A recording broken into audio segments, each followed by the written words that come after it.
આંતરરાષ્ટ્રીય સહકારી વર્ષ નિમિત્તે યોજાયો કાર્યક્રમમાં સીએમ અને વિધાનસભા અધ્યક્ષ હાજર રહ્યા. ગાંધીનગરની લો યુનિવર્સિટી ખાતે આ કાર્યક્રમ યોજાયો. સહકારી ક્ષેત્રે સંકળાયેલા આગેવાનો ઉપસ્થિત રહ્યા. સહકાર ક્ષેત્રના આગેવાનો લોકોની સેવા માટે કામ કરે તેમ શંકર ચૌધરીએ કહ્યું. સહકારથી સમૃદ્ધિનું આંદોલન ગુજરાતના 2 પુત્રો ચલાવે છે તેમ સીએમએ કહ્યું. પ્રયત્ન કર્યો હતો, ક્યારેક 1 મતથી ક્યારેક 2 મતથી ચૂંટણી હારી ગયા. ત્યારે કોઈ લોકો સલાહ પણ આપતા કે આવું લડવું કરવું એના કરતા એક કામ કરો ને, સીધા જ એમને મૂકી દો ને, વહીવટદાર મૂકીને સસ્પેન્ડ કરો, વિષય પૂરો કરો, એમને બી બોર્ડ મૂકી દો. ત્યારે એક લીડર એવું બોલે. અમિતભાઈની સાથે અમે ચર્ચા કરી છે. અમિતભાઈ અને અમે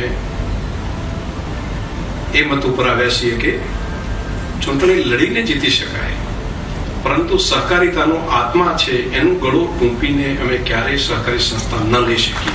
અને લીડરનું નામ એટલે નરેન્દ્રભાઈ મોદી. 2 વખત 1 મતથી રૂલિંગ પાર્ટી હોય, ચૂંટણી હારતી હોય, પરંતુ અમે એના ઉપર વહીવટદાર નહીં મૂકીએ. કેમ? જો એ પરંપરા ઉભી કરીશું તો સહકારનો આત્મા તૂટી જશે. આવું દ્રષ્ટિથી વિચારવા વાળા નેતાઓ હતા. એના કારણે કરીને ગુજરાતની અંદર સહકારી માળખું માંગર્યું બીજા રાજ્યોની અંદર નથી થયું. એનું સૌથી મોટું કારણ, નહીં તો સરકાર તો એને એવું થાય કે હું પકડી લઉં, દબોચી જાઉં, કચડી નાખું. એવું એમને ના વિચાર્યું. જે બીજા રાજ્યો વિચારતા હતા એવું ગુજરાતે ના વિચાર્યું. સમૃદ્ધિ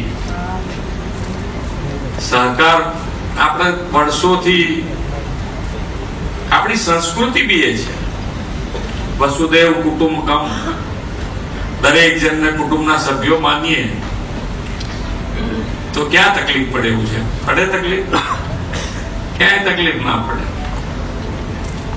પણ તમને વધારે તકલીફ ઉભી થતી હોય, એના સારા ગુણ લઈ, એક તો હોય જ કોકના, ગમે તેટલો ખરાબ હોય ને એના એક ગુણ તો સારું હોય, અને એ સારો ગુણ લઈને એની સાથે મિત્રતા વધારતા, એની મેં તો બધું સુધરતું જશે ધીમે ધીમે. પણ આપણે હામે આવી જવાની ટેવ તો દૂર કરવી જ પડશે.